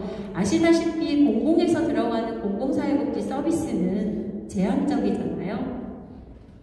자원도 제한적이고 소득 기준과 재산도 같이 들어가야 하기 때문에 서비스 제공이 어렵습니다. 통합사례관리가 개입하면서부터 시작돼서 이분들에게 보완이 되는 필요한 충족에 대한 서비스에 대한 것들을 통합사례관리사가 직접 현장에서 실천을 하고 있다는 거죠. 의료급여가 해당이 되시는 분들이 병원에 가셔서 수술을 하셔도 본인 부담 급여가 있고 비급여 부분들이 있습니다. 여러분들이 생각할 때 이거 자기가 부담을 해야지 하는데 통합사례관리사 선생님들이 그 대상자분들이 저희가 케어를 했을 경우에 서비스 제공에 있어서는 그 비급여 부분까지도 포함을 시킬 정도로 재원을 마련을 하고 있습니다. 그래서 저는 포괄적이고 보편적이고 현재 지속이 가능한 것이 이 공공에서는 통합사례관리 사업이 최고라고 생각을 하고 있는데 거기에 인력이 굉장히 부족하다는 사실은 저도 동의합니다. 그래서 그런 부분들에 대해서 조금 저희는 논의를 드리고 싶고요. 앞서 말씀드린 대로 아마 석재현 교수님도 왜 분절이 문제가 되느냐라는 개인적인 의견을 주셨고 금방 말씀하셨던 분들은 또 분절에 대한 의미를 설명해 주셨는데 제가 거기다가 좀 정리를 했어요. 개별적인 정책은 각각의 목표나 가치를 가지고 있어서 동일한 영역을 대상을 하더라도 서로 나가는 방향이나 혹은 목표가 서로 다를 수 있어요. 하지만 대상자 한 사람을 가지고 중복적으로 저희가 지원을 하거나 자원을 제공했을 때 발생되는 문제를 여러분들이 고민을 하실 겁니다. 바로 복지 의존도가 생깁니다. 그래서 저는 사실은 현재 2012년도부터 희망복지지원단에서 통합사례관리를 시행을 하고 있는 컨트롤타워 기능을 현재 자치구에서 거의 하고 있습니다. 그래서 그 희망복지지원단의 역할을 좀 더 강화하고 보완하는 작업이 필요하다는 생각이 저는 좀 들고요. 그리고 이제 질문하셨던 공공부문 사례관리 서비스 연계 서비스는 2019년도에 시행이 되면서 초기에는 참 혼란이 됐었습니다. 이 부분은 지금 현재 연구도 많이 하시고 각 기관분들이 같이 모여서 논의하고 협력기관들끼리는 통합사례 회의를 하고 있습니다. 의료급여사, 노인맞춤, 방문간호사, 드림스타트, 아동보호 전문기관, 아동보호팀까지 또 정신건강 중독 저희 기관에 맞춰서 있겠지만 현재 그러니까 공공부문의 사례관리 연계 협력기관으로 정해졌던 기관들과는 유기적인 관계를 가지고 서비스를 제공하고 있다는 걸 다시 한번 말씀드리고요. 제가 봤을 때는 이제 속담 중에 이제 노인이 한 명 돌아가시면 도서관이 다 불탄다라는 얘기가 저는 들었는데 그 유능하고 전문가 일을 잘 할 수 있는 사람들을 양성하는 시간은 사실은 도서관을 지키는 거라고 생각을 해서 이 사람한테 투자하는 거에 좀 인색하지 않는 지자체나 정부나 혹은 학계에서도 조차도 어쩌면은 통합사례관리나 통합사례관리사에 대한 책자에 있는지 조금 궁금할 정도로 혹은 수업 시간에 이 일을 같이 해주시는지 단순히 사례관리라는 부분만 학습이 되는지 사실 궁금하거든요. 그래서 이런 부분을 다시 한번 좀 학계에서도 관심을 가져주셨으면 좋겠습니다. 이게 저희가 토론 5번째과 이야기인 거고요. 제가 제일 관심이 있었던 거는 통합사례 관리에 대한 법률과 조례에 대한 부분입니다. 이 앞서서 2021년도에 김철주 씨라는 분께서 통합사례관리사의 법적 지위에 대한 연구 논문을 발표를 했을 때 제가 그것을 좀 많이 읽어봤었거든요. 그때도 저희가 논의했던 부분 중에 하나는 상위법인 사회보장급여법에 저희들이 명시되어 있습니다. 물론 그리고 또 하나는 통합사례관리 용어 역시도 또 통합사례관리사라는 명칭조차도 저희들끼리 싸워서 보건복지부에 의뢰를 했고 그렇게 만들어 달라고 요구를 했지 아무도 관심이 없었습니다. 사실은 공공기관 안에서의 사회복지사거든요. 근데 사회복지사이면서 사회복지 전담공무원 차이가 없다고 생각하시는 것 같아요. 그래서 통합사례관리사라는 명칭 자체가 직무에 수행할 수 있게끔 하자라는 의미로 개정이 됐고 명시가 됐고 법제화가 됐고, 그러나 이렇게 상위법에도 명령이 되어 있지만 사회복지 전담 공무원만큼의 처우나 직위에 대한 보장은 없습니다. 저희가 14년, 15년 차가 되어 있어도 직위와 직급이 없습니다. 그리고 좀 부끄러운 건 아닌데 이거는 정부와 지자체가 너무 관심이 없이 개미같이 일을 시키지 않았다는 생각이 드는 게 10년이 됐고 14년이 된 제 월급과 오늘 들어온 이분과의 월급이 같았습니다. 정말이에요. 네. 여러분들 나가야죠. 저희가 MZ세대가 아니어서 안 나가는 게 아니라 그 일이 첫 해 하면 힘들어요. 두 번째 하면은 좀 재밌어요. 세 번째 하면 좀 알 것 같아요. 그 다음부터 하다 보니까 이만큼 쌓여서 적은 월급, 처우 개선에 대한 문제에 대해서도 논의는 하지만 귀는 막혀 있어도 그래도 한 번 더 두드려 보자 했는데 저희들의 성과가 계속 빛이 나고 있습니다. 그분들이 같이 일하는 우리 동료분들께서 끊임없이 공부를 하고 끊임없이 이 부분에 대해서는 전문가가 되어가고 있어요. 사회복지사업법 11조에 사회복지사가 전문가라고 규정이 되어 있는 걸로 저는 알고 있습니다. 저희도 사회복지사거든요. 근데 저희를 전문가로 인정을 하고 있을까?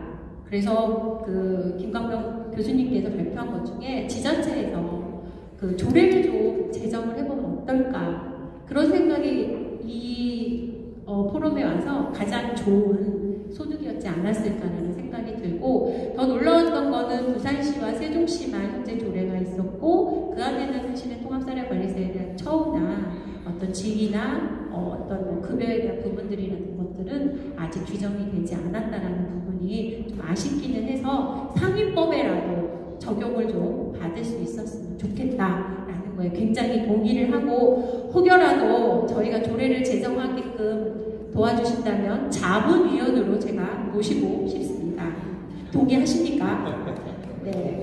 그리고 다른 거는 모르겠는데 저는 이 공공에서 사회복지 전달 체계 서비스 그 중에서 가장 중요했던 거는 통합사례관리사라는 직책과 통합사례관리라는 용어가 새롭게 탄생을 했는데 아직 학계에도 많은 분들이 모르고 계셨다는 거. 그래서 오늘 포럼 학회에 또 황미경 회장님께서 그 부분을 조금 더 강조해서 이야기를 해주시는 것 같아서 또 감사드리고 싶습니다. 네. 그래서 어쨌든 통합사례관리에 대한 법률과 조례가 조금 더 저희들이 지금 10년 외쳐서 사실은 무기에서 공무직으로 전환이 됐거든요. 근데 사실은 공무원들도 외부 기관에서 민간 기관에서 일을 하고 나면 모든 경력이 인정이 됩니다. 근데 저희는 10년, 14년을 일을 해도 3년 경력만 인정을 해주세요. 이것도 역시 어딘가의 법에 좀 적용이 되기를 바라는 마음 다시 한번 말씀을 드리고 싶고, 경력 증명서에 사회복지사가 안 나옵니다.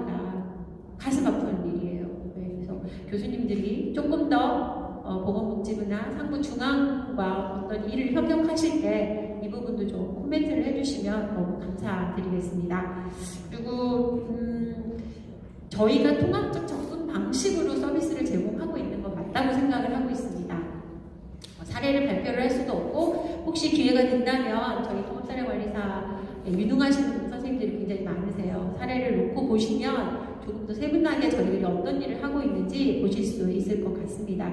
앞에서 말씀하신 다기관, 다학제, 이런 연관된 사람들과 다 같이 관계 중심으로 일을 하기 때문에 사실은 이중 스트레스가 있습니다. 민간기관의 실무자들, 공공에 있는 공무원과의 일, 이 두 가운데서 저희가 일을 하고 있다는 사실. 네, 그럼 민간기관과도 사이가 좋아야 되고 공공의 공무원과도 사이가 좋아야 되는 그런 관계. 얼마나 저희가 힘들겠어요. 이 브릿지 역할을 굉장히 잘하고 있었기 때문에 현재 민관경학 협력체계가 굉장히 잘 이루어지고 있습니다. 네, 서울시가 어쨌든 새롭게 착동이며, 여러분 혹시 위기통합지원센터라고 아시나요? 네, 서울시만 있습니다. 서울시 25개구만 가정폭력 전담 센터가 있고 거기에 통합사례관리사가 배치돼서 이 업무를 하게 됐고요. 서울시가 통합사례관리사가 일을 잘하니까 거기다가 꽂힌 거지 새로운 민간 사회복지사를 배치하지는 않았다는 사실 다시 한번 말씀드리고요. 예산 부분 꼭 말씀 좀 해주셨으면 좋겠습니다. 지자체에 준용한다, 할 수 있다 이런 용어 없애주셨으면 좋을 것 같은데 잘 안 되더라고요. 저희도 몇 번씩 말을 했는데 잘 안 되는 것 같고요. 저는 제가 통합사례관리사이지만 저는 되게 합리적인 관점을 가진 사람이라고 생각을 해요. 왜냐하면 저희들 통합사례관리사들이 뭐 고착이 되거나 선입견이나 편견을 가지고 어떤 일을 한다면 아마도 지금까지 이 일을 하지는 못했을 것 같다고 생각을 하거든요. 그래서 인정받지는 못하지만 그래도 인정을 받아가고 있다는 사실에 자부심을 가지고 있습니다. 그래서 사회복지 전담 공무원하고 비교를 해봐도 저희가 소속이나 현장 업무에 커다란 차이가 없다고 생각하는 것은 많은 연구와 선행 자료에 나와 있으니까 그런 부분을 좀 참조해 주셨으면 좋겠고요. 중앙정부가 하지 못했던 지역의 특성에 맞는 통합사례 관리가 조례로 조금 더 제정되는 게 확대되고 또 저희들의 처우나 개선이나 어떤 업무에 있어서의 예산 같은 게 정확하게 법으로 제정이 된다면 좀 더 힘차게 일을 하지 않을 수 있을까요? 잘할 수 있을 것 같습니다. 저는 여기까지 말씀드리겠습니다. 감사합니다. 예, 감사합니다.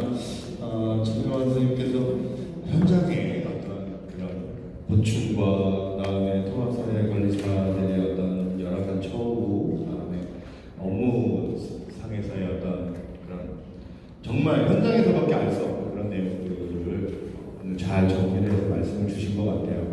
학회의 우리 임원분 이하, 회장님 이하 모든 우리 연구자라든지 또는 학교에 계시는 우리 교수님들께서도 우리 사회복지사들이 또 학생들이 현장에 나가서 동일한 어떤 어려움을 겪을 때 우리가 그런 이야기를 해주고 또 그들의 어떤 어려움을 우리가 대변해야 되는 입장이라는 생각을 꼭 가져가시면 이 자리가 큰 의미가 있지 않나라는 생각을 해봅니다.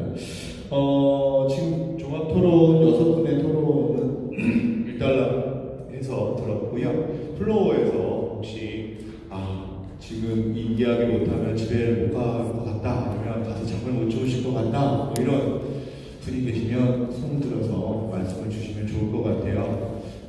그냥 편안하게 말씀을 하신다 생각하시고 부담 갖지 않고 말씀 주시면 좋을 것 같습니다. 혹시 플로어에서 선생님 좀 마이크 좀.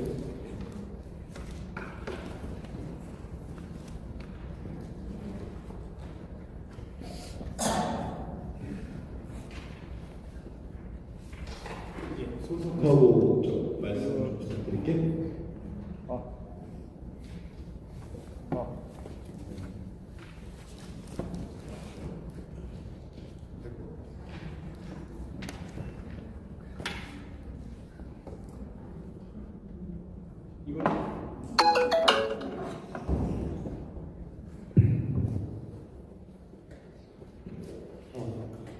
네, 지금 부천 시립 노인 전문병원에서 근무하면서 인하대학교 정책대학원 노인학과에 강의를 나가고 있습니다. 남성형. 오늘 오전부터 아주 다양한 그 문제를 가지고 여러 가지 새로운 사실도 알게 되고 감사하게 생각을 합니다.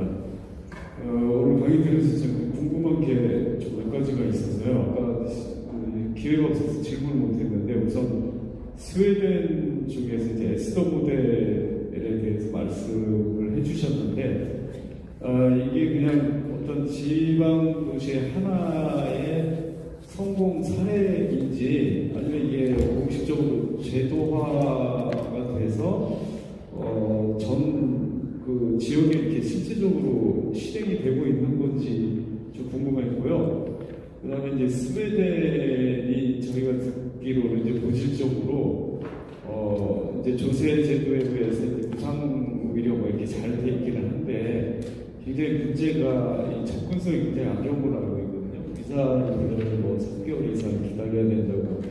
아까 사례 나온 것도 보면은 36명을 만나고 뭐 5시간이 되었는데 그러면 그 에스더 모델이라는 것이 그 시행되면서 그런 문제가 해결이 된다는 건지 그 이제 그 자료를 쭉 보니까 뒤에 그런 것도 있더라고요. 재활을 하는데 재활을 하는 게 10일인가 해서 며칠 줄었다는데 그게 좀 이상한 생각이 드는 게 재활이라는 거는 상당한 뭐 몇 개월 최소한 하면서 몇 년까지도 할 수 있는 건데 그 자료가 조금 좀 이해가 안 되더라고요. 그리고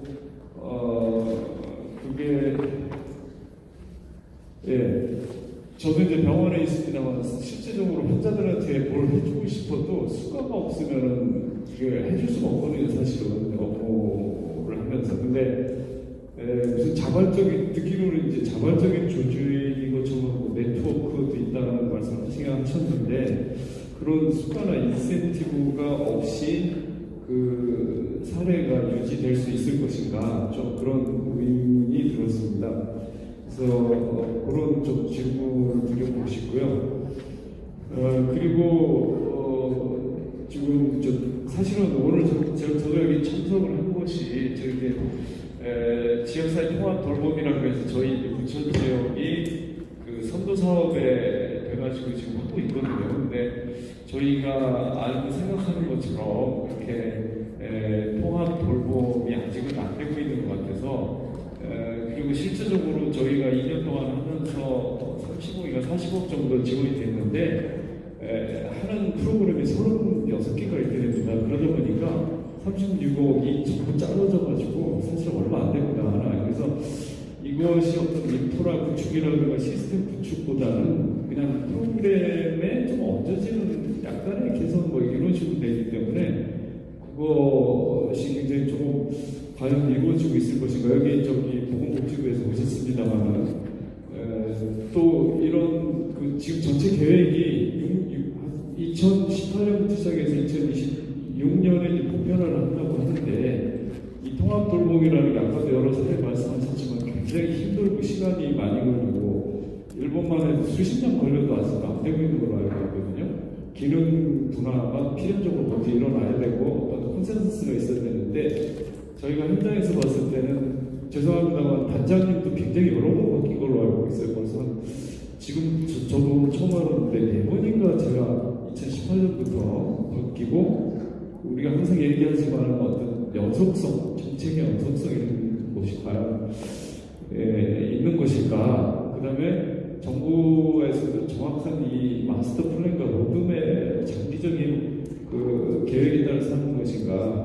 아까 일본 사례도 잠깐 나왔습니다만은 2025년 모델이라고 해서 그 샴페인잔에서 여구투병이잖아요. 이게 뭐냐면은 구조조정이거든요. 병상이 만성 급성기와 저쪽에 뭐 노인 병상이 있는 것을 재활 중심의 악급성기 이런 식으로 한다는데 그것도 상당히 몇십 년 걸리는데 저는 그런 얘기가 전혀 없는 거예요. 그러면서 그 보편화를 한다는 것이 과연 가능할 것인가. 그리고 저는 사실 통합 사례 관리에 대해서 잘 몰랐는데 지금 그 통합 사례 관리만 해도 이게 지금 통합이라는 게 보건의료 복지가 통합되어야 되는 거잖아요. 그리고 분절된 것을 어떻게든 연계를 시키는 것인데 일본만 해도 이 분절된 제도를 통합하기 위해서 법제화를 해가지고 개호 오히려 통합 돌봄 법을 만들었잖아요. 근데 그런 것이 그 병행해서 추진이 안 된다면 무슨 하나의 성공 사례 가지고 그게 될 것인가? 그 수가와 제도와 전체적인 전달 체계와 이 국가적인 어떤 정책이 따라가줘야 되는 거지. 현장에서 아무리 노력한다고 해도 그게 굉장히 고생을 많이 하시는데 그것이 그 현장의 노력만 가지고 될 것인가? 결국은 정책과 제도가 따라가줘야 되지 않을 것인가? 이렇게 생각이 들었습니다. 두서없이 말씀드렸습니다만.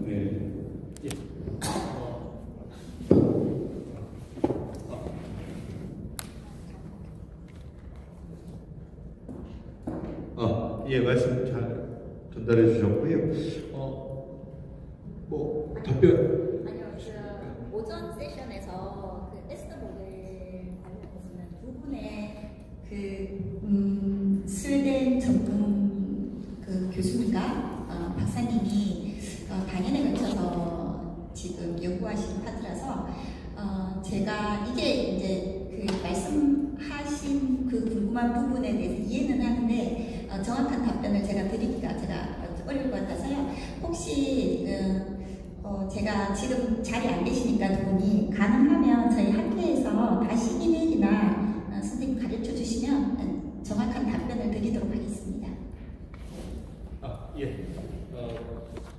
지금 질문 주신 부분은 그렇게 하시고 그다음에 그 제도적인 부분은 일단 다시 한번 말씀을 좀 들어보도록 하겠고요. 혹시 플로어에서 다른 의견 있으시면 혹시 다른 질문이나 뭐 의견 이해 적극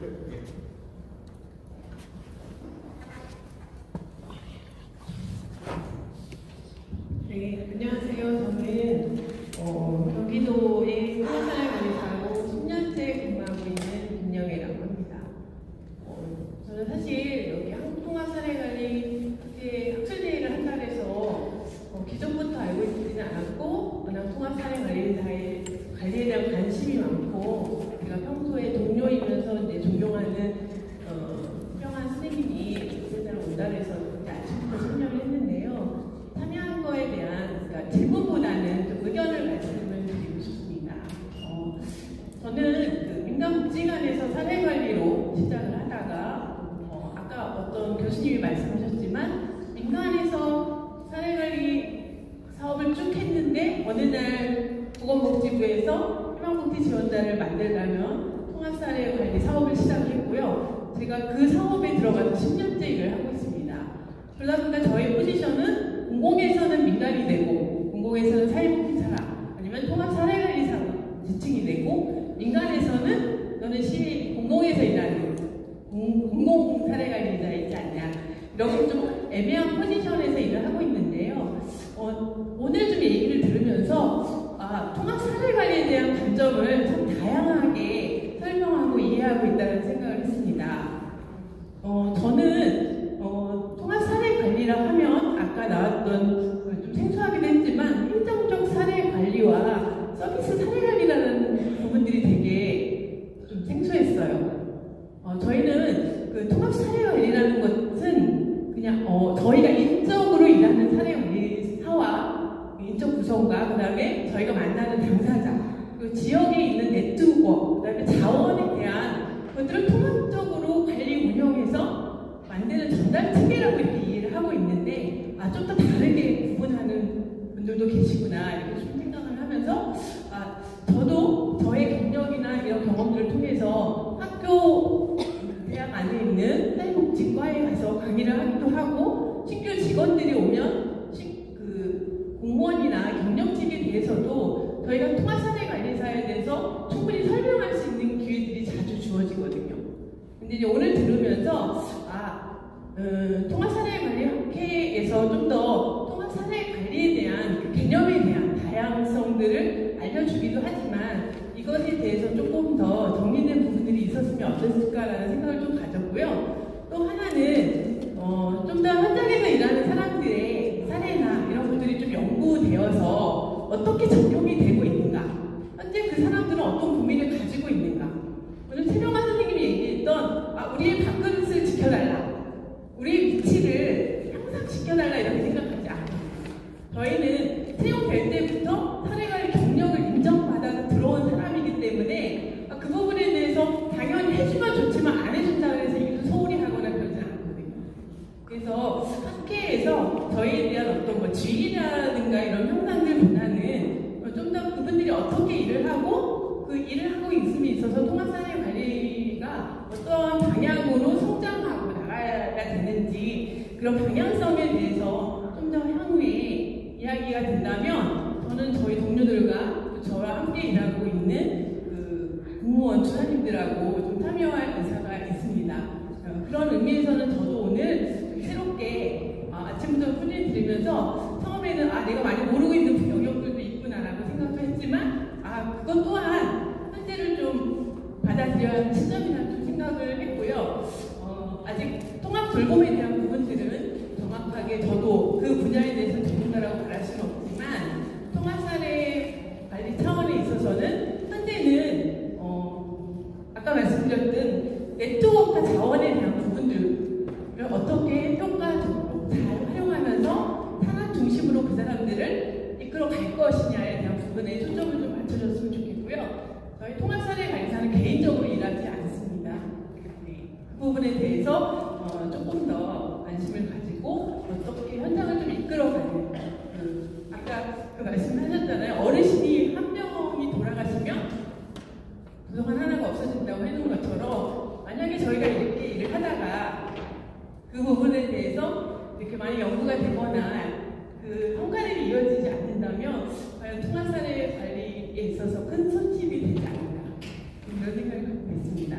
그런 부분에서는 잘 들었고요. 앞으로도 관심 가지고 한국 통합사례 관리 학회에 대해서 적극적으로 응원하고 지지하겠습니다. 감사합니다. 예, 감사합니다. 예, 감사합니다. 좀 더 시간이 있다면 더 많은 분의 의견을 들으면 좋았을 것 같은데요.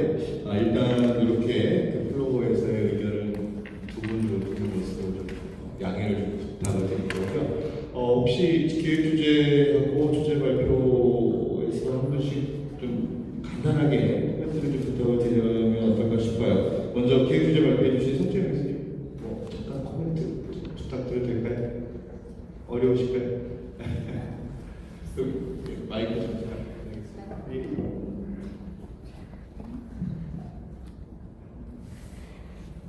네, 오늘 저도 저는 오후 기획 세션부터 참여했지만 저도 많이 배웠고요.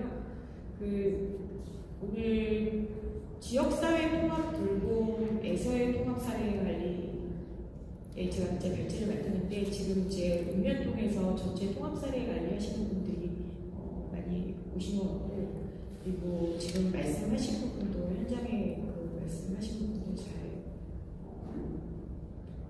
그다음에 이게 돌봄하고 조금 맥락의 차이가 좀 있구나라는 것도 인지를 하게 됐습니다.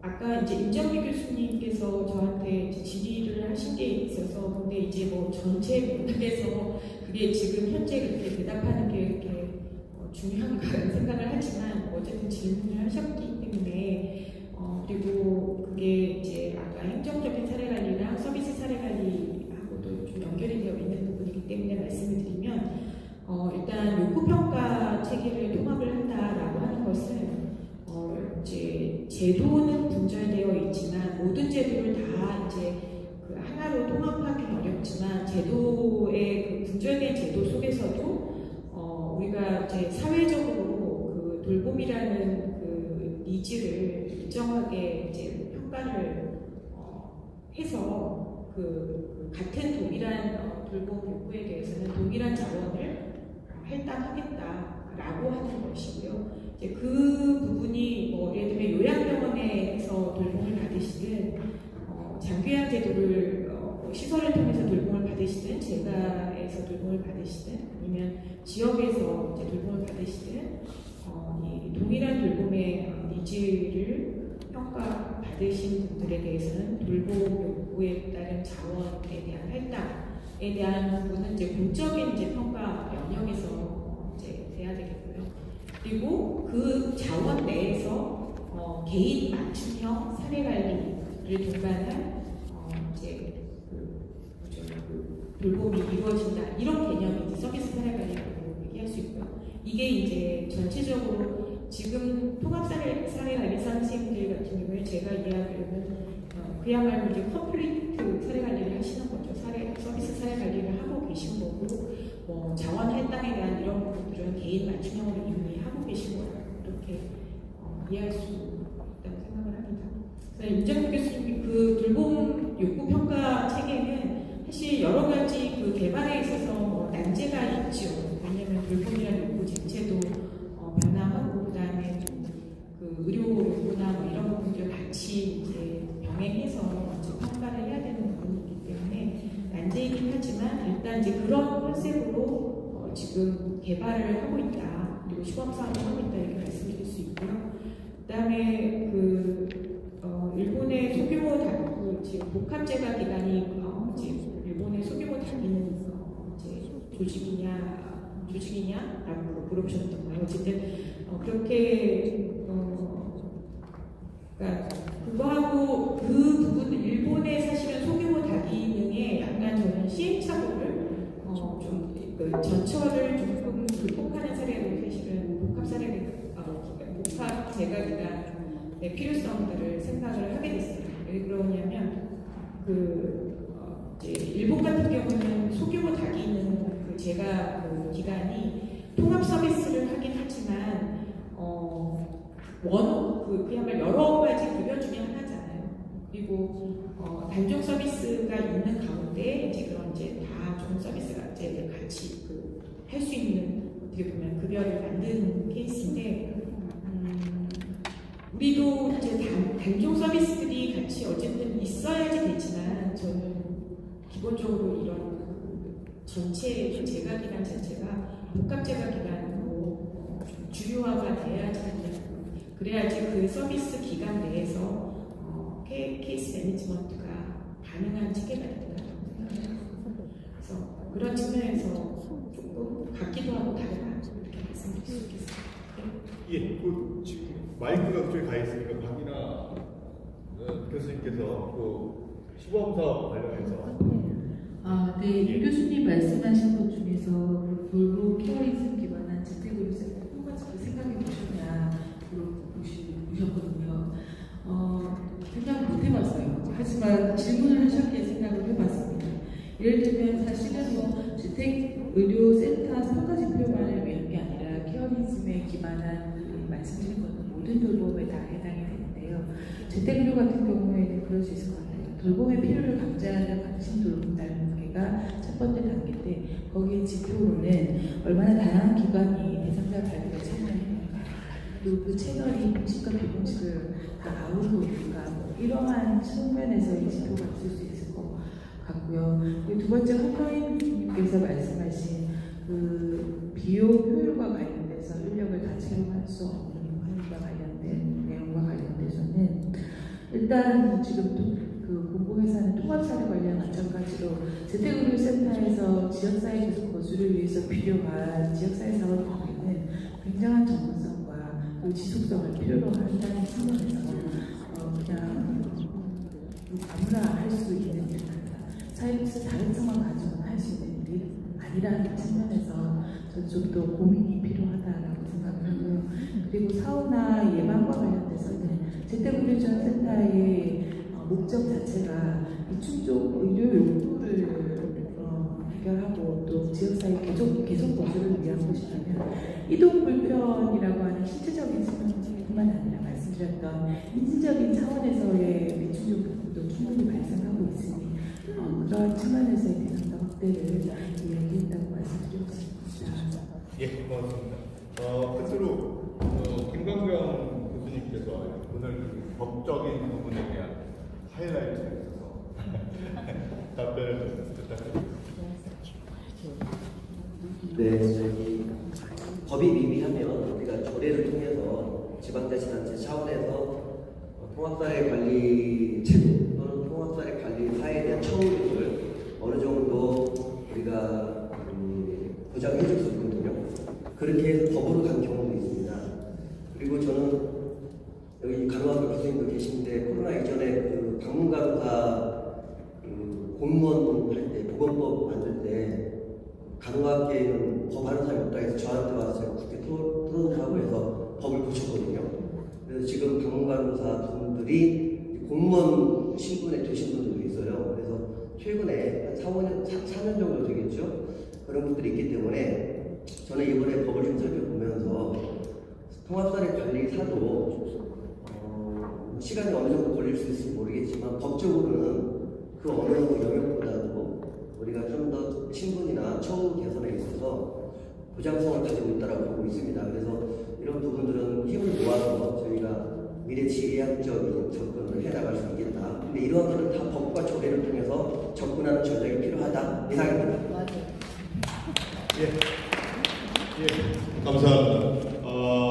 오늘 지금 6분의 토론과 그다음에 플로어에서 2분, 그다음에 기획 주제와 그다음에 주제 발표해 주신 3분 모든 분들께 감사드리고 아까 다른 학회 토론 관계는 소동민 교수님께서 못하셨는데 그 부분은 따로 정리를 해서 그다음에 스웨덴의 에스더 모델과 관련된 부분도 정리해서 이렇게 마무리하도록 하겠습니다. 답변 괜찮으시죠?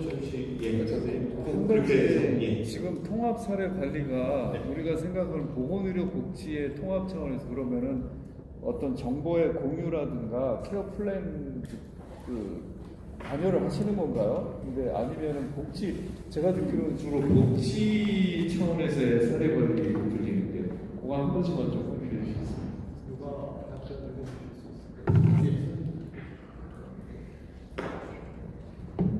저희가 그 지금 말씀하신 보건하고 의료라고 말씀하셨잖아요. 저희가 보건지잖아요. 지금 현재 그래서 각 지자체에 방문간호사가 같이 있어요. 그래서 방문간호 선생님의 영역은 사실은 치료 뭐 아니면 건강 이런 신체적인 권한을 거의 협업해서 같이 일을 하고 있고요. 통합사례 관리는 자체가 방문간호사는 자원인 거예요. 저희가 대상자를 놨을 적에 예를 들어서 대상자를 놓고 케어가 필요하시고 보호가 필요하시고 돌봄이 필요하시면 방문간호사 선생님을 연결을 하고 말씀하신 뭐 요양시설을 알고 있는 자원에 연계를 하고 서비스를 제공하고 있으니까 큰 틀로 보면 보건과 복지가 함께하고 있는 게 통합사례 관리라고 생각합니다. 예, 고맙습니다.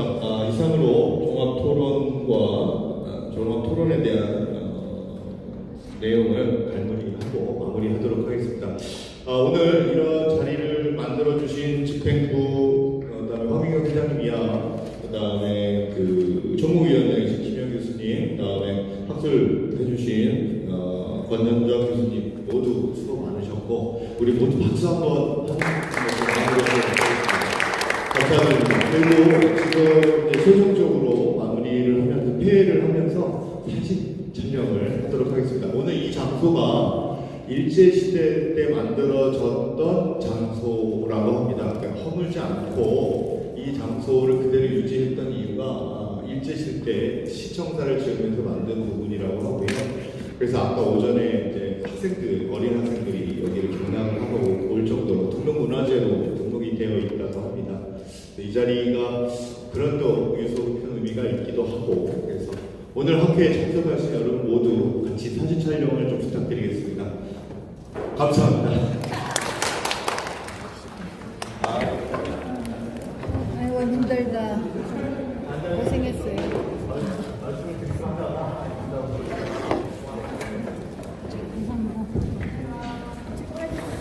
사진 촬영은 어떻게 하려고? 사진을 어디서 찍으면 좋을까요? 거기서 다. 이 자리에서 찍을까요? 예. 아니 뭐 저렇게 이쁜 거 내가 뭐 어디다가